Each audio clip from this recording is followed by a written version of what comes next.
Loneliness has stopped being just a personal feeling and has now become a public health epidemic. And even though it is often linked to old age, recent studies show that young people are among the most affected. So what exactly is loneliness? Loneliness can be defined as the discrepancy between someone's desire and actual social relationships, or as a feeling, the one we get when our need for social contact isn't met. And it doesn't always mean being physically alone.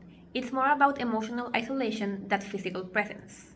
Since the beginning of time, loneliness has been a recurring problem in society, as well as social distancing and isolation. But it wasn't until 2017 that former US Surgeon General Vivek Murthy called loneliness a public health epidemic that the world has gained attention among health institutions. For example, the World Health Organization, that since then has taken the problem seriously. This organization even created an international commission to study loneliness as a global health threat. That's because loneliness can affect both our mental and physical health in very serious ways. Like with every other disease, many studies have focused on the symptoms and consequences of this epidemic.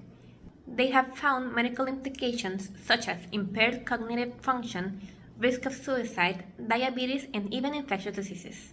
The problem got exponentially worse in 2020 with the beginning of the COVID-19 pandemic, with social isolation having major impacts on mental health.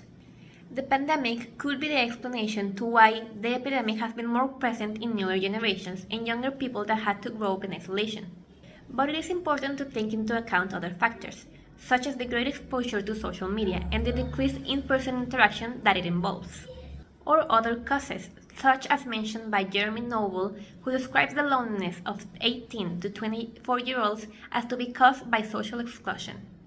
This last statement is supported by many health research studies that explain that loneliness can come with other factors, such as age, responsibilities, employment status, gender, migration status, race, sexual orientation, and socioeconomic status, showing that both immigrants and people from the LGBTQ community are more prone to loneliness.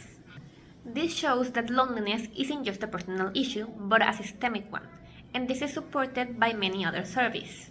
When asked what causes their loneliness, people from around the world often give similar answers, like the current political and economic state of the world, low wages, stressful jobs, overloaded school or work schedules, and also living in an individualistic and exclusionary society. All of these factors make it harder to build and maintain meaningful relationships. The greatest problem surrounding this epidemic is in the efforts to solve it, with most calls being directed towards adults over the age of 65. When in reality, a 2023 survey made in over 140 countries showed that 20% of people aged 15 and older and 27% of young adults ages 19 to 29 have reported feeling lonely. Surprisingly, the lowest rates were found in older adults, with only 17% of people over the age of 65 reported feeling loneliness. This data is a reminder of the previous mentioned statement, that loneliness is not a problem that comes with age. It is even hypothesized that greater levels of loneliness in younger populations can be related to the transition to adulthood. So, to fix this problem, the first step is recognition, understanding that this is a serious issue.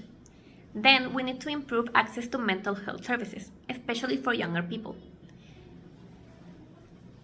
It is also important to promote real-world interaction over digital connections, and to create more inclusive and supportive communities where everyone feels seen and heard. Again, loneliness isn't just about being alone, it's about feeling disconnected, unseen, and unsupported.